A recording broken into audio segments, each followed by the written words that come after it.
Good morning, and thank you all for being here. My name is Eric Rosenthal. I'm the team leader of North Korea Team B, and with my colleagues Angela Yoon, Lila Anderson, and Fred Wang, I'm here to present on the North Korean nuclear crisis. North Korea is one of the biggest threats to United States national security and interests in the world today. That threat is four-pronged. Chief among the threats is their nuclear weapons program. They're the only state to have actively threatened nuclear weapons use against the United States. They have a growing program. They're projected to have as many as 100 nuclear warheads by the year 2020. And their missile tests are increasing in both frequency and success rate. Most recently, they tested the Hwasong-14 ballistic missile on July 4th. It is their first intercontinental ballistic missile, and it is capable of hitting Alaska and possibly the continental United States. We can also not ignore their conventional weapons and chemical weapons program, as they can cause as many as 1 million casualties in the first 24 hours of a conflict. Thirdly, North Korea has provoked several major international crises over the years, such as the 2010 Cheonan naval incident and the loudspeakers crisis in 2015.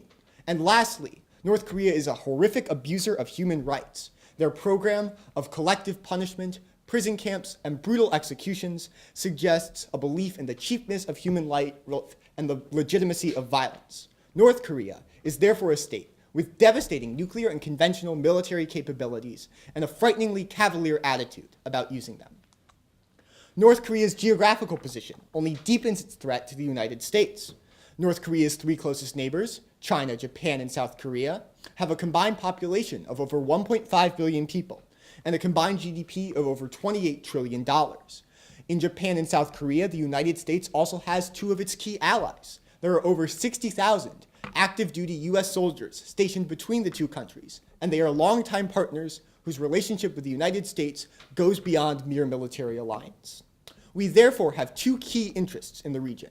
We do not want any kind of armed conflict, as the humanitarian and economic damage would be catastrophic. We also want to keep our alliances intact and our allies reassured.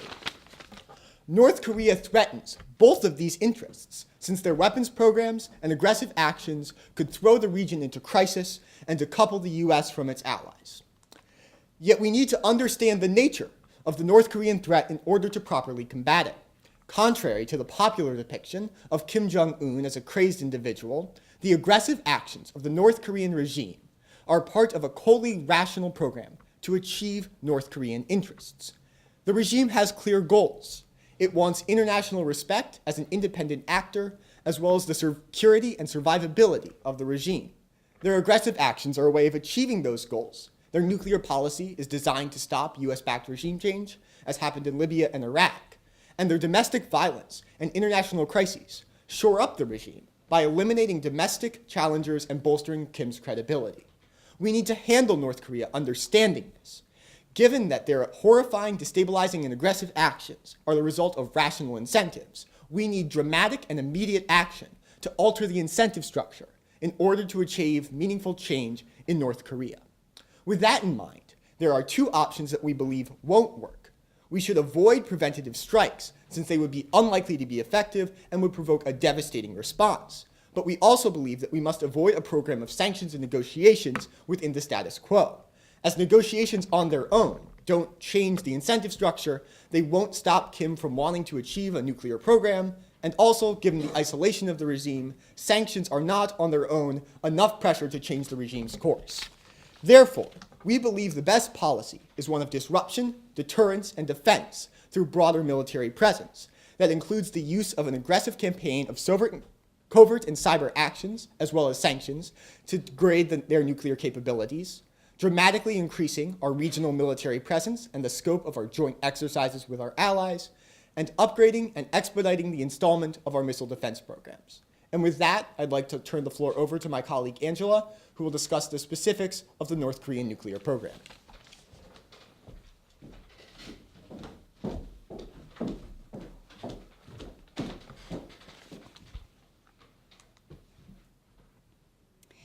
My name is Angela Yoon, and in order to reinforce our team's policy, I will outline North Korea's nuclear program, its conventional capabilities, the threats that they pose to US and international security, and I will also discuss why our policy will ultimately be the US's best option. North Korea's nuclear program has been undergoing rapid development for the past decade. The most prime example is July 4th, when North Korea successfully flight tested the Hwasong-14 intercontinental ballistic missile, which has a range of 6,700 to 8,000 kilometers, meaning that it is essentially capable of reaching Alaska, possibly even continental US with further developments. But the rest of its nuclear program is just as threatening. North Korea has conducted 5 nuclear tests over more or less a decade since 2006, alongside 75 other missile tests, including short, medium, intermediate, and intercontinental range missiles, as well as submarine-launched ballistic missiles. And each test has shown an increase in explosive ability. For example, the 2016 test had an explosive yield of around 30 kilotons. Keep in mind that the bomb dropped over Hiroshima was around 16 kilotons, which goes to show how powerful North Korea's nuclear capabilities and nuclear infrastructure is at this point in time. These missiles have been developed and tested at 22 different nuclear facilities in 18 locations. In regards to miniaturization, many people seem to believe that North Korea still lacks the ability to successfully mount nuclear warheads on missiles, but this assumption is false. The most prominent example is the medium-range Nodong missile, which can hold a miniaturized warhead and flies around 800 miles, placing US troops in South Korea and Japan directly within its range. More important to consider, however, is North Korea's nuclear doctrine. What goals are they trying to achieve with its nuclear program and its nuclear capabilities? North Korea currently possesses an offensive strategy for the use of nuclear weapons in the early stages of a conflict. Recently, it has been conducting multiple military exercises by launching shorter-range Dodong and Scud missiles. These practices indicate that North Korea plans to use its nuclear weapons to repel an invasion, believing that if they cause mass casualties early on in a conflict, the US and South Korea would ultimately have to draw back. They also are planning to use their nuclear power in an attempt to decouple the US from its allies in order to gain leverage and pursue more aggressive goals and actions against South Korea and Japan in particular. The bottom line is, ladies and gentlemen, the North Korea's nuclear program is much more threatening than we think, especially when it is coupled with its offensive nuclear strategy. The US may not be hit just yet, but it will be able to with future advancements. And North Korea is more than ready to launch nuclear missiles that put South Korea and Japan in immediate danger.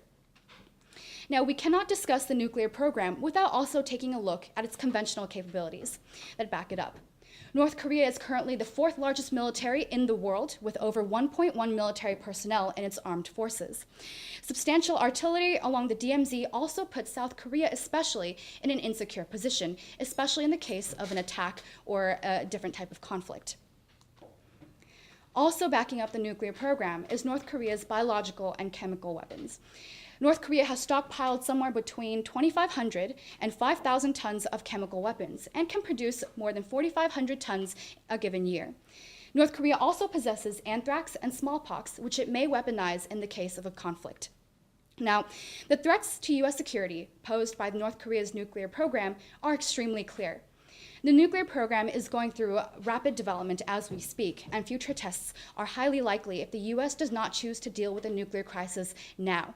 In fact, the most recent intelligence and satellite imagery has shown that North Korea may be preparing for another ICBM test in just 2 weeks.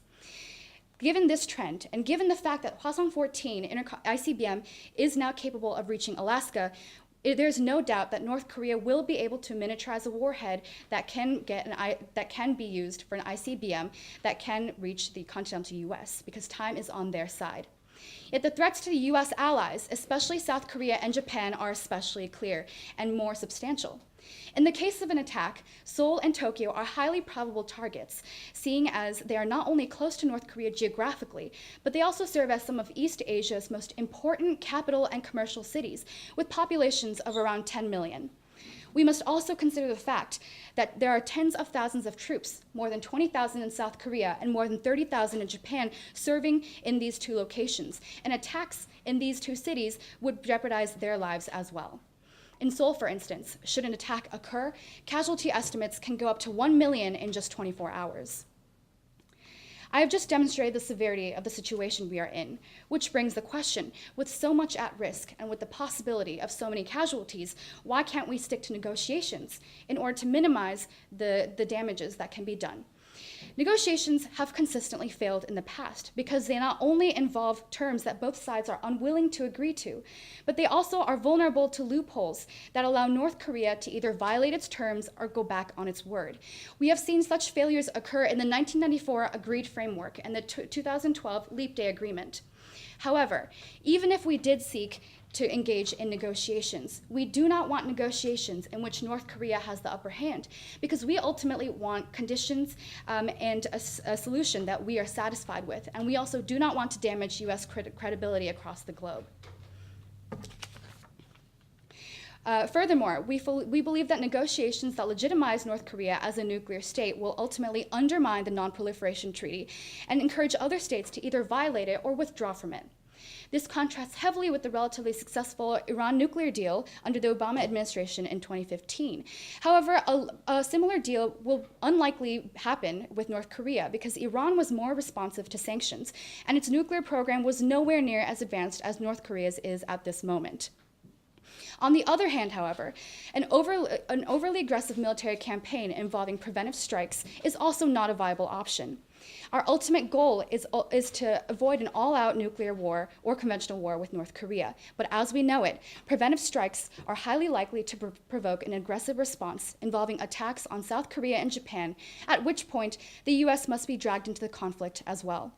Intelligence capabilities are also too limited to ensure that strikes will successfully take out all or most of North Korea's multiple nuclear facilities and nuclear infrastructure. We currently know of 22 different nuclear facilities, including uranium enrichment plants, nuclear reactors, nuclear fuel plants, etc. But there may be other facilities that we still do not know about due to North Korea's isolation. Lack of intelligence ultimately makes it extremely difficult to ensure that a preventive strike would be worth the risk of an aggressive North Korean response, especially on South Korea and Japan, which are, as I've mentioned, two of US's most important allies. All of this goes to say that North Korea's advanced nuclear program, coupled with our failure to act in the past, has left us in an extremely precarious situation. Given the circumstances that we are in at this moment, our team's policy is the best option to deal with North Korea without provoking an all-out war. I'd now like to invite my colleague Lila to go into further detail on what goals and actions our team's policy ultimately encompasses. Thank you.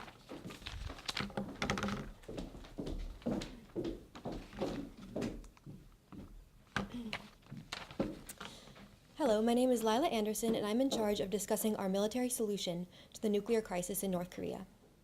My colleague Angela has laid out the problems with, on the one hand, attempting to go yet again to negotiations, as well as, on the other hand, with using preventive strikes to attempt to end the North Korean nuclear crisis. Neither option prevents the advance of their nuclear strategy. We need a military solution to the crisis that avoids the catastrophic problems that could result from the implementation of either of these ineffective policies, and that leaves open the possibility of disarmament. Towards such a solution, we propose ramping up the use of various tactics in a program of disruption, deterrence, and defense against North Korea. First, disruption. We advocate a secret program of sabotage of North Korea's nuclear missile program. This disrupts the program by creating problems they must solve before they can do any constructive work on their weapons.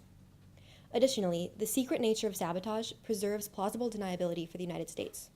We are able to leverage what appears to be North Korea's own incompetence rather than our interference toward a possible disarmament. It also creates a domestic PR disaster in that the regime appears incompetent in the eyes of its people and the world. Sabotage would consist of, firstly, increased cyber warfare. Unfortunately, we're past the point when we can prevent the North Korean regime from figuring out how to make these weapons, but we can still significantly frustrate their progress toward producing an ICBM that's capable of hitting the United States with a miniaturized nuclear warhead attached. For example, attacks on their computer systems left of launch, which are electrical attacks at the moment of the launch of a missile, have already proven an effective tool for the Obama administration to delay the success of North Korea's tests.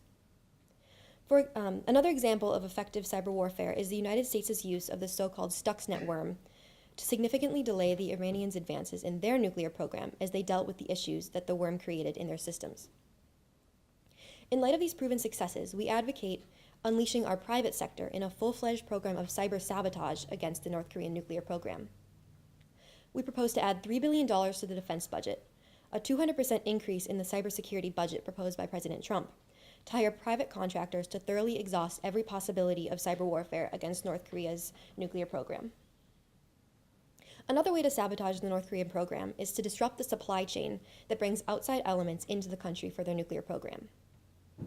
This would involve identifying and corrupting hardware, software, and firmware before it reaches the North and its nuclear arms production. Apart from sabotage, a separate mode of our policy of disruption is to impose strict sanctions on North Korea and its abettors. These sanctions will strain their economy directly, putting pressure on the regime to do what we want. Sanctions will be expanded in order to cover a wider range of North Korean economic sectors. We will also impose secondary sanctions to discourage financial institutions from transacting with North Korean banks, which have already been sanctioned. While we recognize that this may be controversial, allowing such aid to North Korea to go unchecked would be inconsistent with our intolerance of their nuclear project. Additionally, though we believe that sanctions alone are ineffective as a coercive tool, we see no reason that they should not be added to work in concert with our other tactics to place the most pressure possible on North Korea. Though all of these disruptive tools are effective to a certain extent, we do not advocate relying on them alone in order to deal with what President Obama warned President Trump would be his biggest challenge as president. Which brings me to deterrence.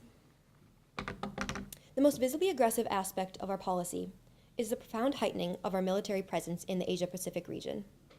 The presence of American troops and joint exercises with South Korea vexes the North and appears an effective way of making them feel how seriously we object to the progress of their nuclear program without actually launching a preventive strike, which, as we've seen, would be catastrophic.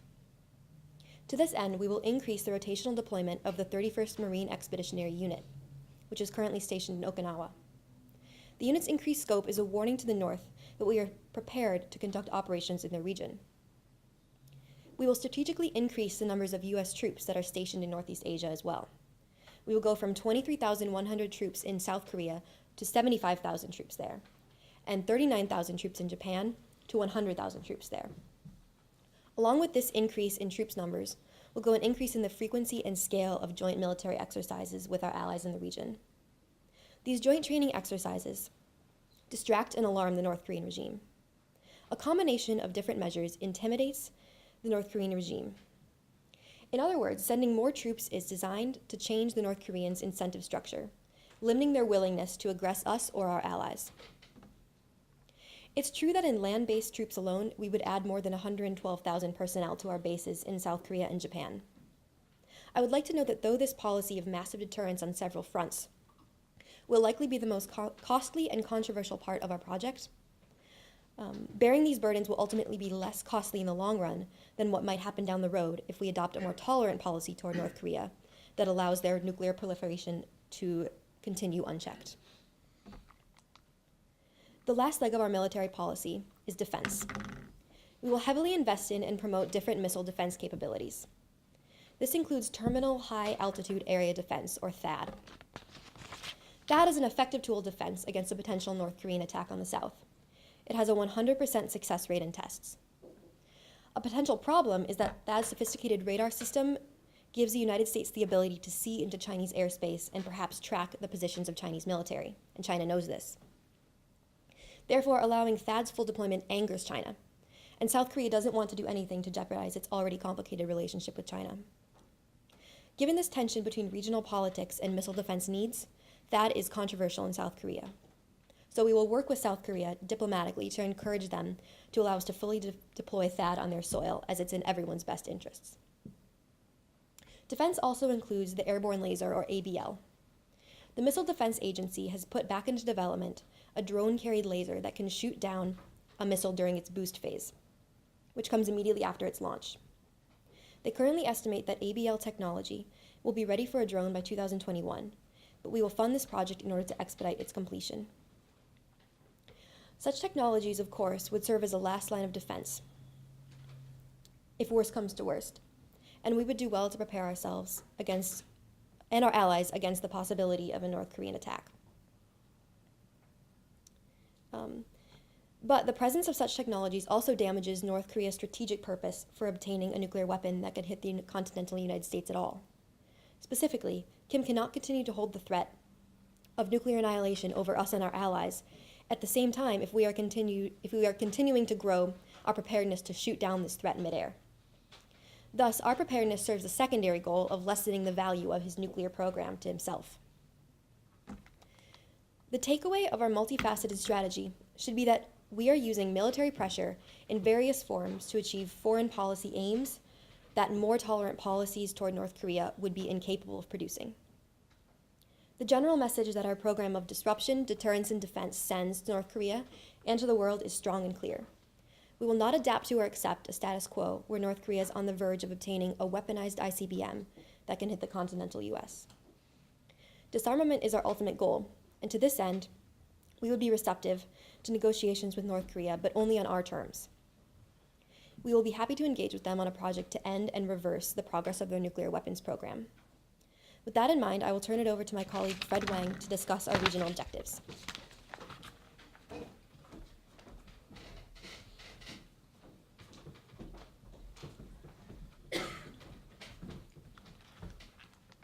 Hello, my name is Fred Wang, and I'll be discussing the regional implications of the North Korean nuclear crisis.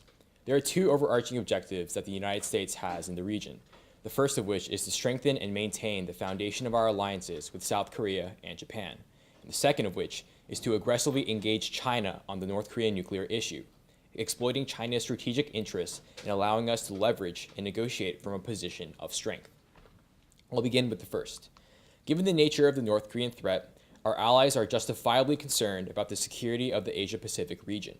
Both Japan and South Korea are within the range of North Korea's nuclear, biochemical, and conventional arsenals, and thus both Japan's and South Korea's leaders worry that their countries will be targets of North Korea's next aggressive provocation.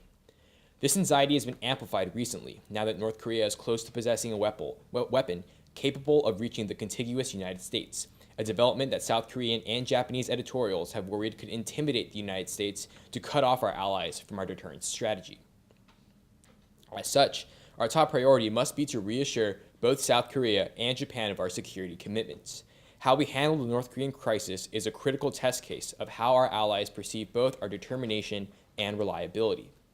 If we were to militarily pull back or even withdraw entirely from the region, our alliances with South Korea and Japan would both weaken considerably. As a result, a host of security dilemmas would emerge that lead to regional scenarios we cannot afford to let happen. Imagine a situation in which South Korea and Japan perceive American security commitments as unreliable and thus act out of fear and insecurity. They could simply bandwagon with China, disrupting this region's strategic alignment and limiting the US's influence. Or even worse, they could both engage in arms buildups to protect themselves from what they perceive as a growing North Korean threat. And then China may grow alarmed by such actions and respond accordingly, repositioning and strengthening its own strategic forces as tensions escalate. South Korea and Japan may decide to pursue their own indigenous nuclear weapons programs, and North Korea may accelerate its own nuclear program, as well as provocations in the region. In response, South Korea and Japan may be pressured to preventively strike North Korean nuclear and missile facilities, or they may even attempt decapitation attacks that target North Korea's leadership. North Korea would then surely respond militarily, triggering an all-out war with millions of casualties, including the lives of American soldiers. The result will be catastrophic and unacceptable, turning the Asia-Pacific region into a powder keg constantly vulnerable to the breakout of conflict. While such a scenario may seem like fiction, there's evidence that both South Korea and Japan may be moving in that direction now. South Korea, for example, recently proposed higher spending levels on their military budget. This would allow them to accelerate the implementation of their kill chain system to preventively strike North Korean facilities with recently acquired and developed missiles. The South Korean public has also demonstrated growing support for both preventive strikes and for an indigenous nuclear program. In 2013, aggressive action was largely unpopular. Only 36% felt that preventive strike was necessary, and 59% expressed worries about military options. Today, however, public sentiment has shifted. 43% think a preventive strike would be necessary, 7 points higher than in 2013, and only 50% have reservations about such aggressive action, 9 points lower than 4 years ago. Indigenous nuclear development is even more popular, with 60% saying that South Korea should be developing its own nuclear weapons program. And furthermore, the U.S. Operations Plan 5015, a scheme that details the U.S. and South Korea's military strategy for North Korea, demonstrates that the riskiest options, preventive strikes and decapitation attacks, are very much so on the table. The same momentum also applies to Japan.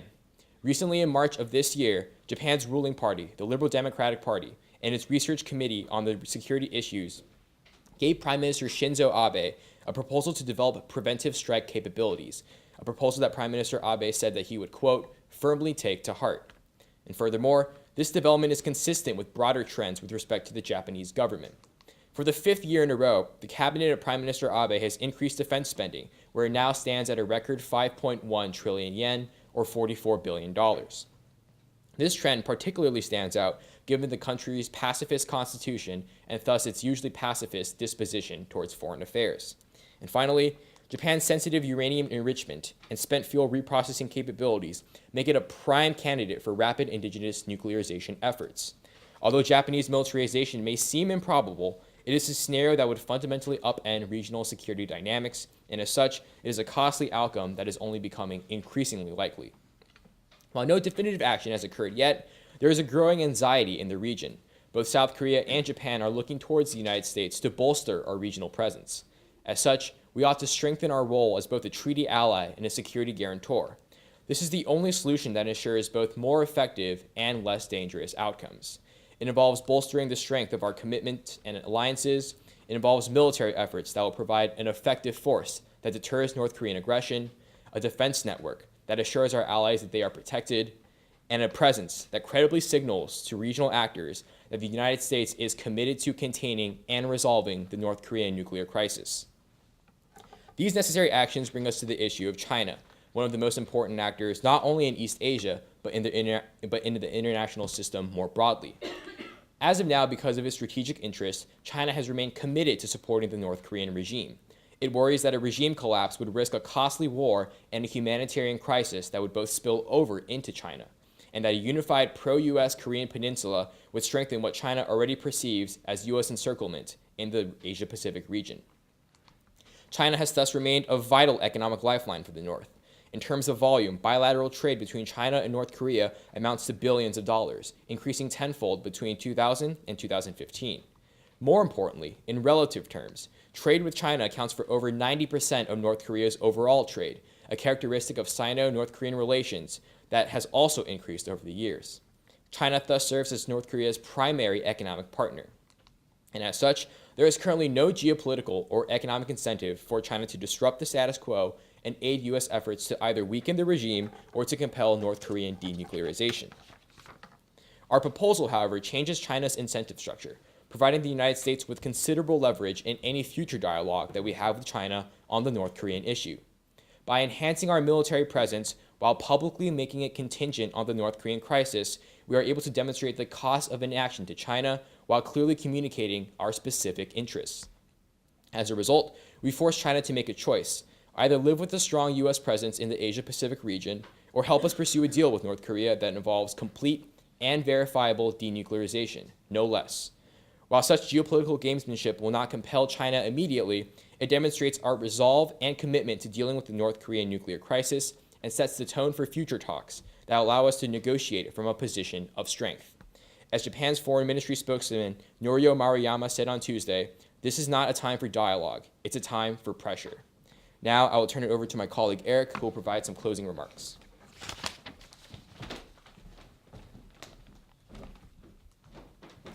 In summary, we believe that a policy of disruption, deterrence, and defense is the best possible action for securing the United States from the North Korean threat both now and in the years to come, with significant benefits in the short, medium, and long term.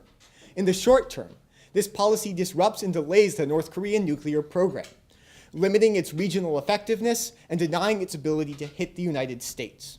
In the medium term, this policy deters North Korea from taking further aggressive action and reassures our allies, avoiding destabilizing conflict in the region as a result of North Korea's growing weapons program. In the long term, this policy also puts us in the best possible position to begin negotiations. North Korea will find itself within a different incentive structure. The usefulness of its nuclear program will be limited by sabotage and U.S. defensive capabilities, and the regime will feel beleaguered and surrounded by U.S. military presence and no longer trust in its ability to drive the U.S. apart from its allies.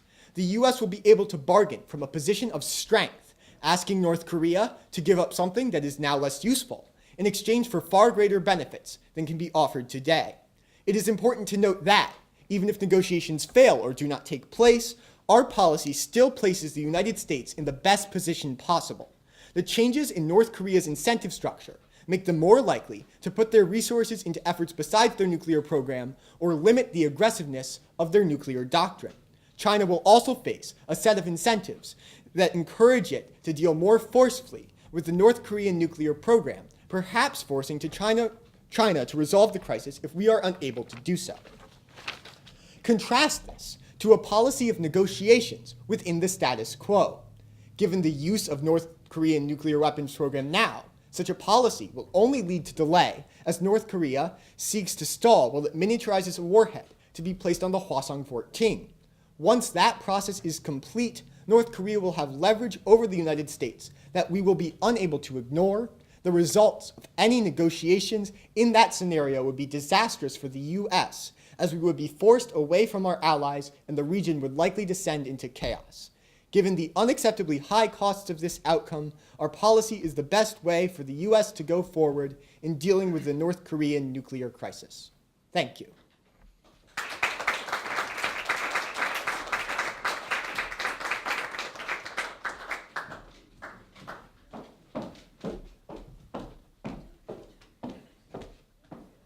Thank you very much. We're going to go ahead and take questions from our experts. We're going to have a full questioning time of about 15 to 20 minutes.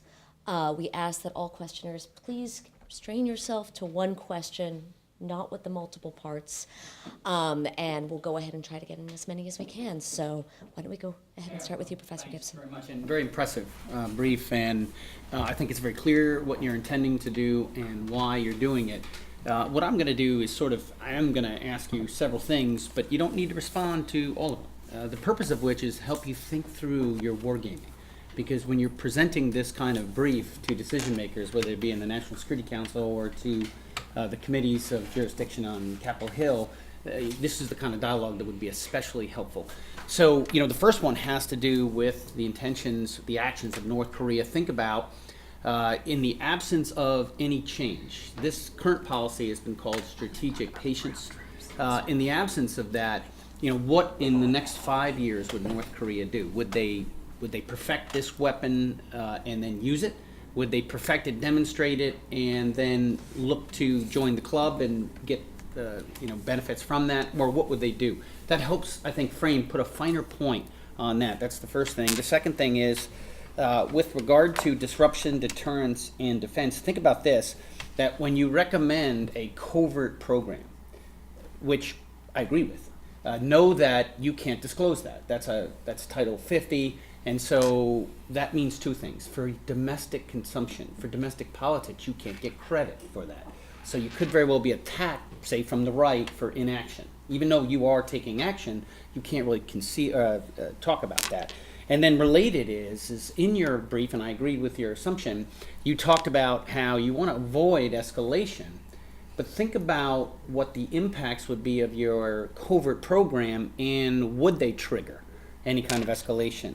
You talked about sanctions. Think about where are they most vulnerable and how could you approach? What specifically would you target, would you recommend for sanctions? And finally, on China, I agree. I think you all did very well in your presentations. And what I've tried to stress upon the students here at Williams is, because I think you've done a good job of explaining that everyone plays their hand from where they sit. And I think you're accurate to say China at this point doesn't see an impetus to move. Think about from their vantage point, what is it that we could offer them that could put them in the space that they would want to play a key role in this, because I believe they are decisive in de-escalating this situation. So I would ask you to think about all those points from a position of wargaming, and feel free to respond to any of those at this point. Leader. Well, in response to your first point, I would say that given North Korea's nuclear doctrine now, what we would be likely to see is that they would attempt to perfect the Hwasong-14 and be able to miniaturize it. And once that would happen, they would start aggressively threatening to use it. There's clear evidence to show that until a country ends up in a sort of Cuban Missile Crisis situation where it feels like it's about to be hit with a nuclear weapon, it uses its nuclear weapons more aggressively to try to gain some sort of concession from its, international opponents. And that's what North Korea would do. And if the first thing they would try to do is break us apart from Japan and South Korea and to try to destroy those alliances, and I think it would be very hard for any US leader to say, we know that they can hit Washington with an ICBM, but we're not going to do anything about it, and those alliances would be forced apart. And I think that's a disastrous situation for us. And as to your second point about not being able to claim credit for our covert actions, I think one of the benefits of this policy is that in addition to the covert hidden actions that will have real effects, you also have visible actions that will have real effects. And I think that if you're flooding the region with over 100,000 extra troops, I find it would be very unlikely that anyone would tell you that you were not taking enough direct military action against North Korea. I have questions about these ground troops. Where are they coming from? We're going to go up to 75,000 in South Korea and 100,000 in Japan. Are those from across the services? What are our ideas about who those folks are going to be, where they're coming from? I think it's mostly about having the numbers there and not about having troops that have any really specific skill sets. But like naval personnel or I ground think troops across or the- I think pilots? ground troops. Okay, so that's mostly Army and Marines then, right? Are we going to increase the overall size of the Army and the Marine Corps to accomplish that? Well, I mean, it is consistent with President Trump's current efforts to increase the size, and we would be open to increasing Trump's current efforts to increase the size if necessary to implement our program because we think it's that important. So we're on board for a top line increase in Army and Marine Corps personnel. Sometimes that takes a while. So when do we want those troops to kind of show up there? Do we expect that we'd be able to hit that 1,000 troop level in the next year, or is it going to take us a while for that personnel pipeline to really generate new bodies to send to Japan? I think as long as we start the process of increasing the bodies on the ground there, that can only be advantageous. So the fact that it might take some time to get them there is not really that much of a disadvantage to us because any increase in troops is a good thing for us. And so do we think, sometimes when we've sent troops to South Korea in particular, we have made those unaccompanied tours. We send them for 1 year at a time. We don't let them bring their families, usually because we think the risk is such that would be, it's too dangerous or it's too uncomfortable to bring your families there. Is it you guys' sense that these would be normal 2 and 3 year deployments and you're bringing your whole family there and you're living on base, or are these shorter, more emergency term deployments that would be unaccompanied, where it's almost like going not quite to a full war zone, obviously, but a little bit more of a hardship tour than our standard practice in the region? I'm afraid it would have to be the latter given the nature of the threat, but I think that's another price that we have to pay. And so do we think, this is kind of where, strategy meets the road on the personnel side of these things, right? There's really big personnel bureaucracies in all of the services that, it's called the force generation process and some other pieces. There are a lot of families in the region right now. I've visited friends and family in Okinawa, for example. Do we think we would start sending families home to reduce the number of Americans at risk in the region, or would we let folks who are currently there maintain their current housing and assignment and family status and all of that? What do we think there? I think that we would try to turn it over to kind of a uniformly a hardship tour situation because that would decrease risk for civilian lives as well as costs. That'll be interesting. That hardship is real once you start sending people really far overseas. Especially if you reduce those tours, you get a lot of turnover, right? And that turnover can be fairly disruptive. Can you tell me a little bit more about the missile defense and what our options are in terms of missile defense? Sometimes that briefs a lot like magic. Yeah. And I'd like to be convinced that there's something that distinguishes ballistic missile defense from magic. Yeah, well, people have compared it to hitting a bullet with a bullet. And so... I've seen it in a movie. Yeah. Right. So, like I said, THAAD has worked 14 out of 14 times that we've tried it. And I tried to highlight a couple that would be kind of the most controversial for the purposes of this brief. THAAD particularly because of the diplomatic tension surrounding it, and the airborne laser because that sounds particularly like magic. But if that was possible, that would be obviously a really great tool to have on hand and a very great reassurance and also deterrent against North Korean aggression. I just wanted to build on that for a second. The current system that we have, deploying THAAD bolsters that by allowing us to supplement it in a way, because the current Aegis systems and the PAC-3 systems, they're either endo-atmospheric or exo-atmospheric, as in where they hit the missile is either within the atmosphere or outside. THAAD sort of provides that critical middle layer that provides us greater flexibility and sort of brings the whole thing together, which is critical to our missile defense systems in the region. One last question, I'll turn it over to Professor Rovner, which is, if we increase kind of our conventional presence in the region, ground forces, missile defense, whatever, do we get a sense, does that, tell me a story about how that does something other than trigger the existential angst of the Kim regime, right, which makes them more reliant on their nuclear arsenal for regime defense and less likely to turn it over. Why does this ground presence actually change the nature of his calculus as opposed to reinforcing his assessment that the only way to deal with the crazy Americans is to have nukes? Well, I think if you look at the current situation, Kim's endgame in any sort of nuclear conflict is a disastrous one in which he's invaded by the South Koreans and by the Americans, and that invasion is successful. And I think that Kim knows this. I think from that perspective, and since we're already doing exercises that sort of mock invade the North, it won't freak him out to the point of, oh my God, they're going to invade, I need to start launching nukes. What it does do is it sends a clear and strong signal that we are committed to our alliances in the region, that we will not back down from our alliances in the region, and that makes any effort to try to decouple those alliances, which is right now Kim's best strategy, and it's what he's trying to do with his nuclear weapons, seem fruitless. And that's the message that we really hope to send. Josh? Great. China looms large in all of this, and I'm gratified that you included China near the end of the brief, but I'm not convinced of the case that you made. The way you portray China is that you're going to put Beijing on the horns of a dilemma, right? By sending all of these additional forces, by beefing up missile defense, by putting all this pressure on North Korea, signal to China is either you cooperate with us on North Korea, in which case we bring back forces, or you just have to live with us there.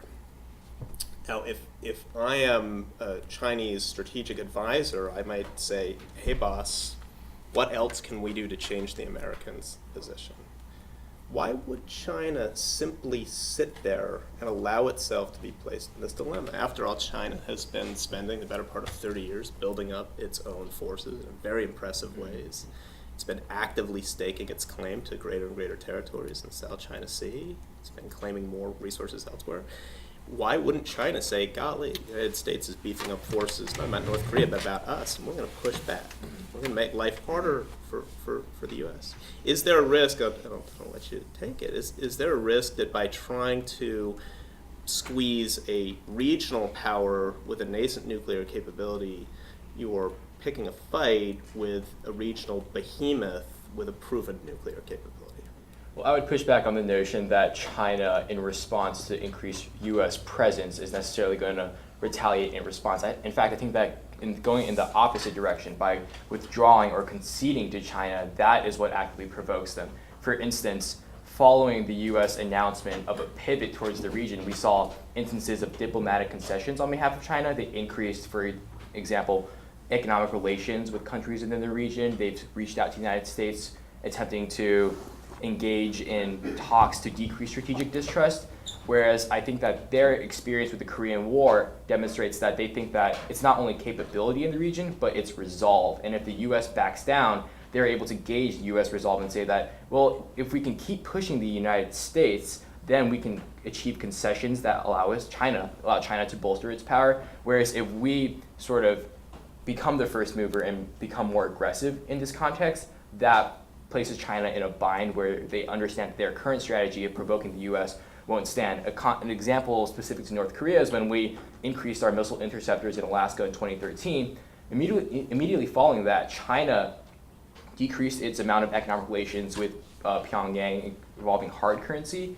While the two may not seem like they are necessary, while China did not diplomatically say that it was a concession related to the North Korean issue or related to U.S. missile interceptors, that's an instance in which U.S. resolve increasing military presence, increasing our defense within that region in response to that threat is something that China will respond to, not necessarily in kind with increasing retaliation, but understanding that we have resolve and determination. And if I may build on that with one small point, while our missile interceptors do anger China, we aren't going to be able to take away their second strike capability.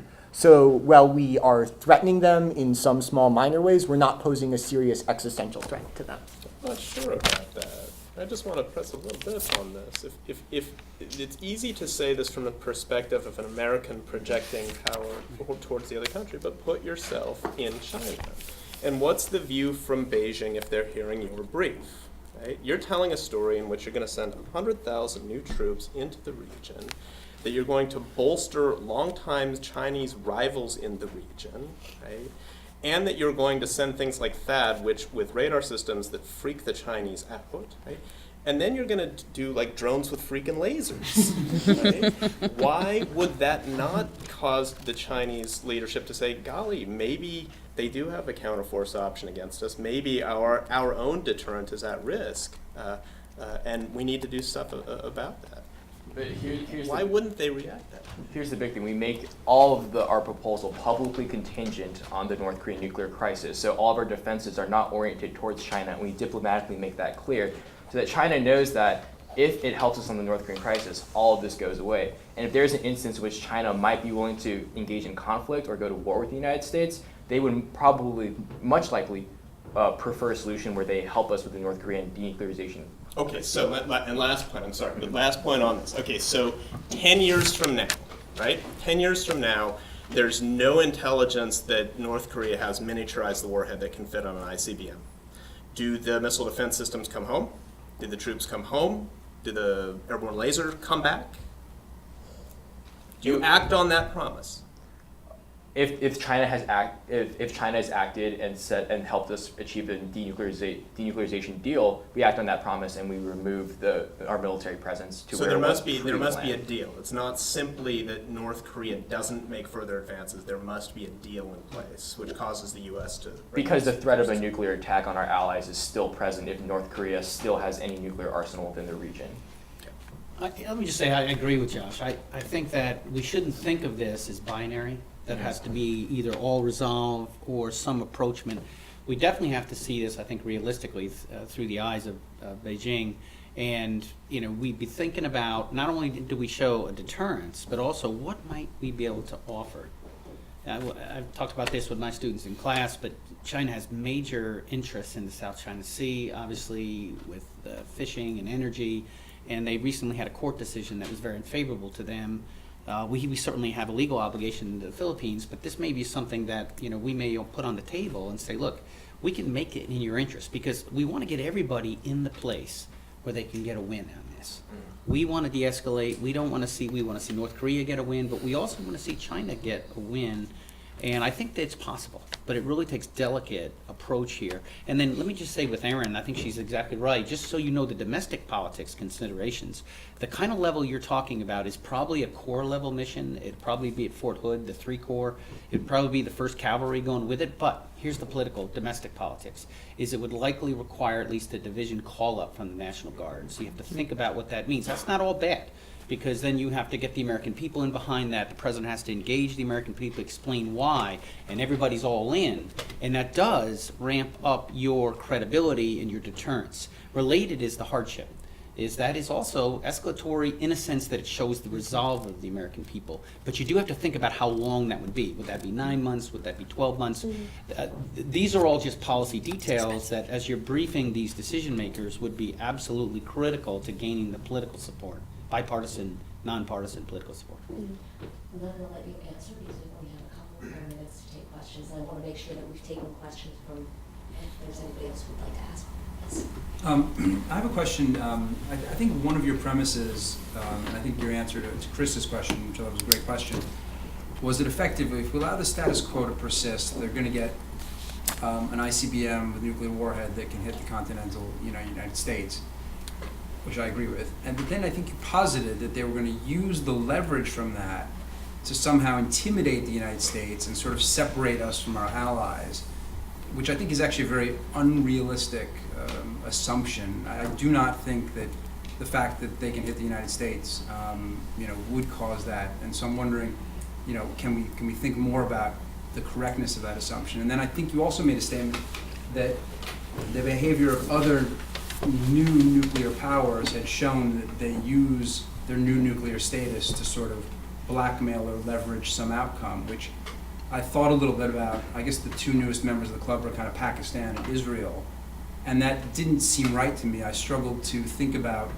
what blackmail or otherwise those two countries were able to exert having achieved nuclear status. And it seemed more likely to me that both Pakistan and Israel and North Korea will use their newfound nuclear status as effectively, country or regime preservation devices, and that none of them, in my mind, either have in the past or seem likely in the future to be able to actually use it as an affirmative blackmail tool to effectively, change, alliances between, the United States and other countries.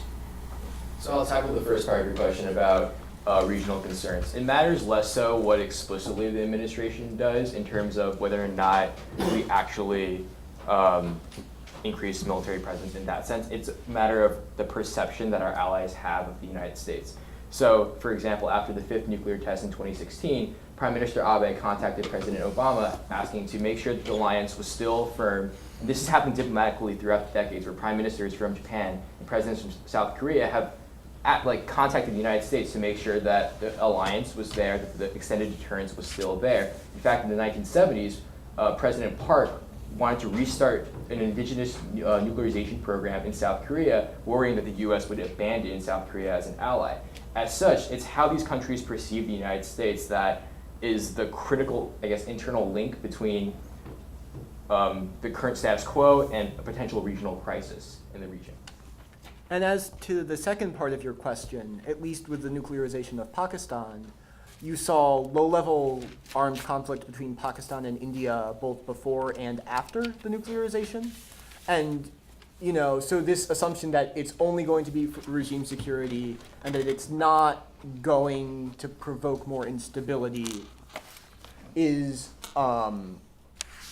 not necessarily actually been borne out empirically. And then also, I think a very instructive example to consider is that of Fidel Castro's behavior actually during the Cuban Missile Crisis, where he felt that, that the nuclear missiles that were being placed on Cuban soil should be used in a more aggressive manner. And I think his position is very similar to Kim's position, in that he's a dictatorship directly opposed to the US regime that feels very threatened by the US regime in a way that a state like Pakistan might not.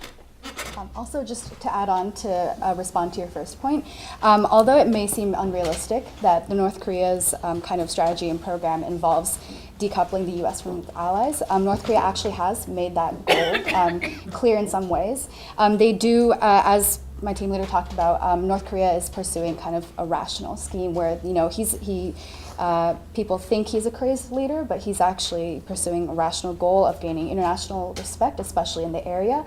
And he believes the nuclear program exists, and he wants to keep building it up, most likely to be able to pursue aggressive actions and goals that allow North Korea to gain some leverage in the area.